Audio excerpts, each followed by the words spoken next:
Good morning, everyone, and welcome back to another day of praying through the darkness. Now, we have been looking at the strength that God can give us when we reach out to Him. Well, today we're going to carry along with that theme in the title of Strong Love. And here in just a minute, I am going to share with you a little incident that happened.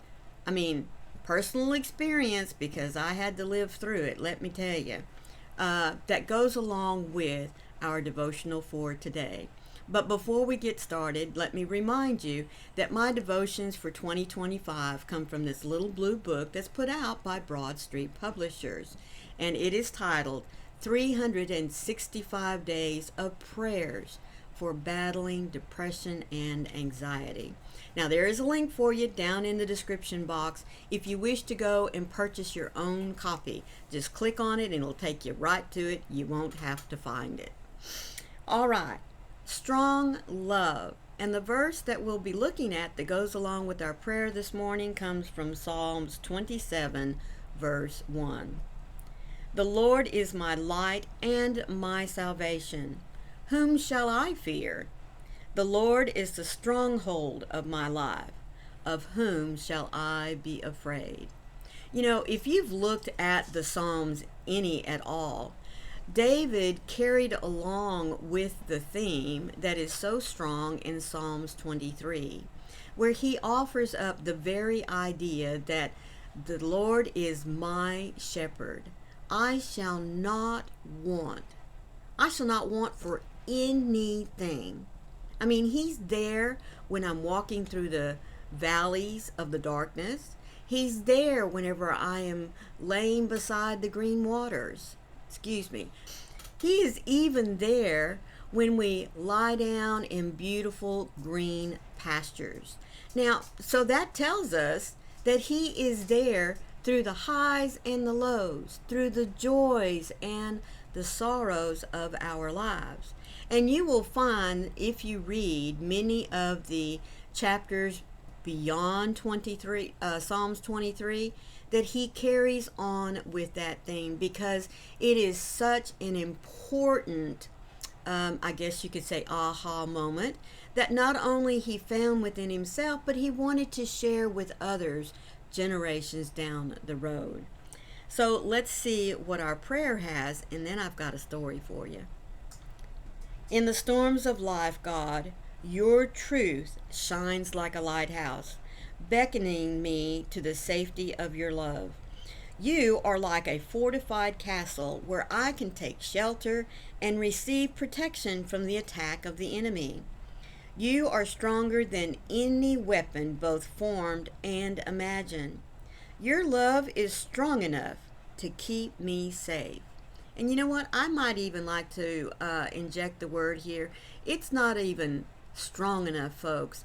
It has a strength that is unimaginable to us to keep us safe. When fear threatens to cripple me and it sends my mind spinning, help me to turn to you. I want to find refuge in the covering of your love.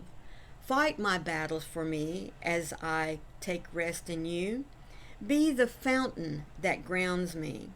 Your perfect love covers me, calming my anxieties and feelings of distress.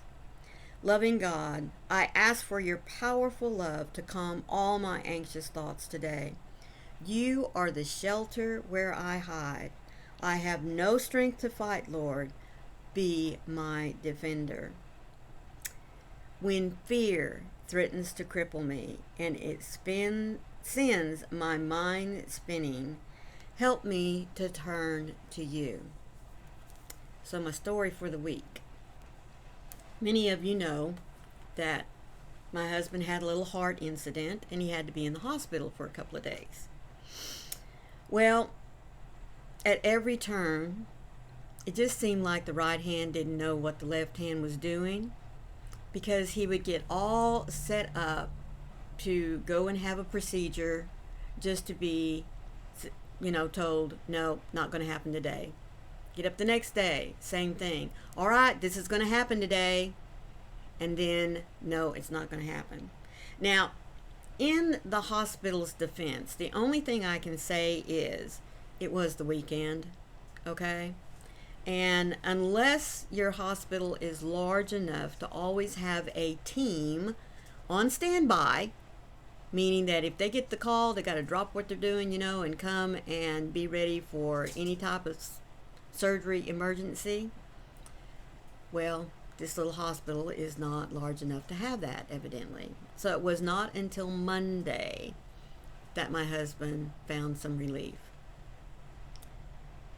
Well, comes time to get him out of the recovery room, and the main doctor, the one that did the procedure on his heart, said, as far as I'm concerned, you are good to go. However, there are other protocols that the hospital follows, so until they release you, you may have to stay another day. But all my husband heard was the words, as far as I'm concerned, you can go home today. That's all he heard, all right, in his defense. Well, we were told that they were going to move him upstairs to another room, and from there he would be discharged today. Now, that was Monday evening. Well, like I said, one of those incidents where the right hand doesn't know what the left hand's doing. We get upstairs, get him, hooked up, ready to make sure one last time we thought that his vitals were good, the hospital would feel safe in letting him go home. And one of the nurses said, we're going to get you comfortable here tonight, and then we'll start the process in the morning. My husband lost it. Lost it, folks. And I'll be honest with you, even to the point where security had to be called in. Isn't that awful? It's embarrassing, number one.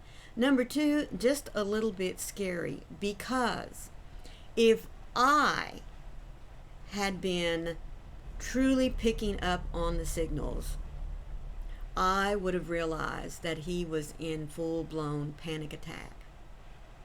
He had been there long enough in those little bitty rooms, getting hyped up to have a procedure done and get this over with, to being let down, getting hyped up again, being let down, getting hyped up again, and being let down. He had had enough of those small four walls, and he literally could not comprehend the idea of having to stay in the hospital one more night. So like I said, he went into full panic attack mode. Well, when everything is said and done, we did get released, and we did get to come home that very night. But in retrospect, we finally come to realize that he was having a panic attack. And number one, not even he noticed that that's what it was.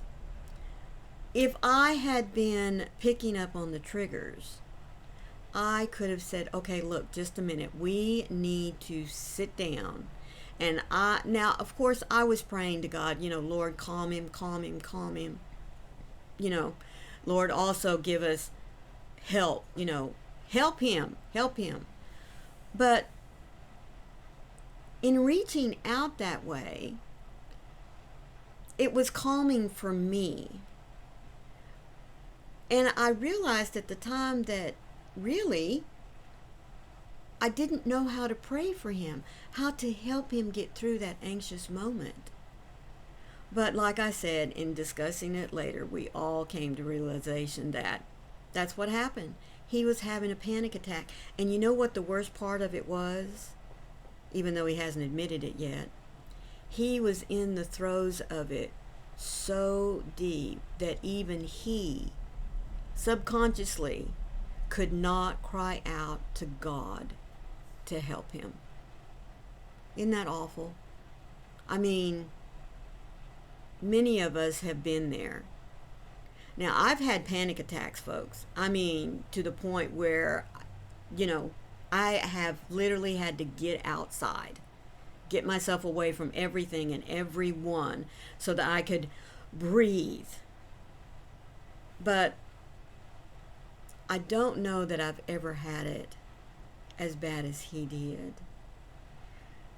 He needed a place to hide in the strength, in the power of God to take over the situation. But in that very moment, his mind was already too shattered. He just didn't know where to turn. That's why it's so important for all of us to be in that community of observers. We need to help one another. We need to pick up. I don't care if it's a loved one or a stranger. We need to be able to offer that strong love that God has for each and every one of us, even when one of us, including ourselves, is in so deep through anxiety or depression that we ourselves cannot see the way out.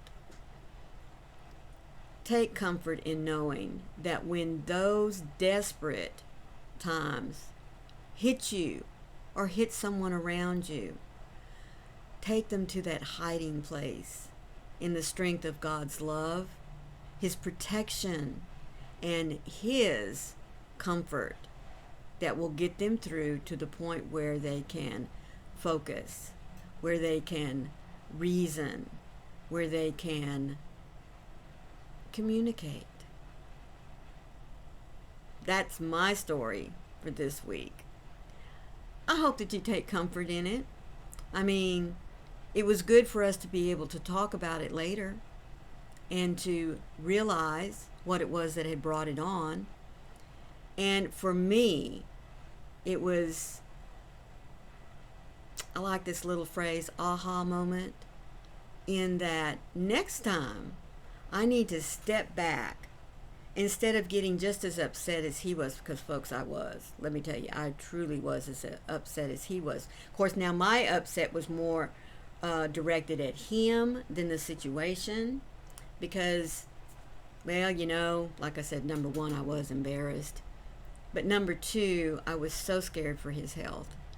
So even for myself, I stepped away for just a moment instead of taking the time to rely on just offering up a quick, short prayer of, God, help him, calm him.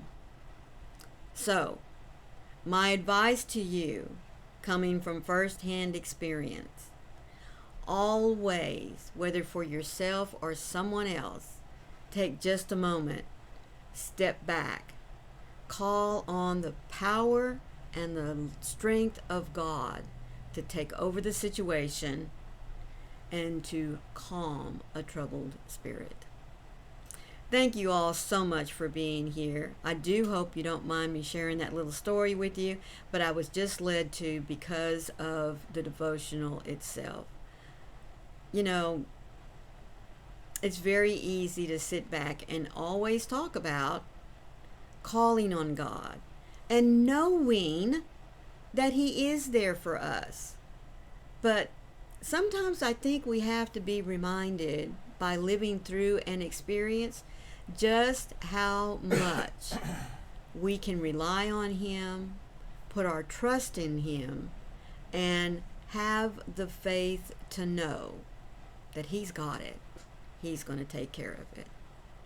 Once again, thank you so much for being here. Please remember to leave your little thumbprint for me that tells me you like the devotional, and share one of your aha moments if you don't mind, because not only just for me, but I know that there are others who love reading experiences from you as well.